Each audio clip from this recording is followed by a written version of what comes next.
Football has been a Thanksgiving staple since before anyone on Earth was even alive. The oldest person on Earth is 116 years old, so that's a long time ago. But how long ago exactly? When was the first Thanksgiving football game even played? On November 30th, 1876, 10 years after President Lincoln decreed that Thanksgiving was a national holiday, the first Thanksgiving football game was played between Yale and Princeton University.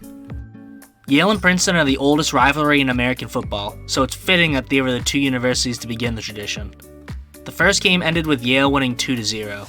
Now I have no clue how pre-World War I American football scoring worked, but I'm going to assume that one score wasn't a safety.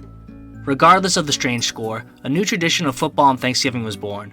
And while the majority of Division I college football teams no longer play on Thanksgiving, the Thanksgiving weekend for college football is full of college football rivalries that play each other each year in the same weekend. Fittingly, it's been dubbed Rivalry Week. College football isn't the only rivalry football happening on Thanksgiving. In 1882, the very first ever high school Thanksgiving football game was played between Needham, Massachusetts and Wellesley, Massachusetts, which at the time was West Needham.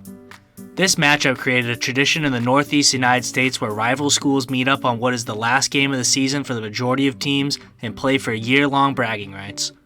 Whether or not the team is good that season, these Turkey Bowl games always draw huge crowds from students and alumni in the local areas.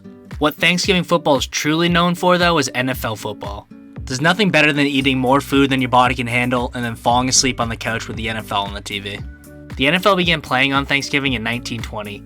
A bunch of teams that you and I have never heard of played in those games. It wasn't until 1934 when the Detroit Lions hosted their first ever Thanksgiving football game against the Chicago Bears that the NFL Thanksgiving football that we know today came to be.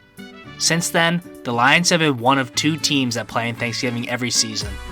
The other team to host a game every year, the Dallas Cowboys, played their first game on Thanksgiving in 1966. Every year, the Lions host the early game on Thanksgiving, while the Cowboys host the afternoon game. These were the only two NFL games played on Thanksgiving until 2006 when the NFL added a third Thanksgiving game at night. Unlike the other games, which always feature Detroit and Dallas, the night game doesn't have a specific team that's always the home team. Football on Thanksgiving is almost as iconic as turkey on Thanksgiving. Whether it's watching football on TV, going to watch a football game live, or even playing football in the backyard with friends and family, the sport's been synonymous with the holiday for over 150 years. Hey, you made it all the way to the end. Didn't think anyone would come this far. Thanks for watching. Remember to subscribe to the channel, give the video a like, and comment your thoughts down below. Thanks.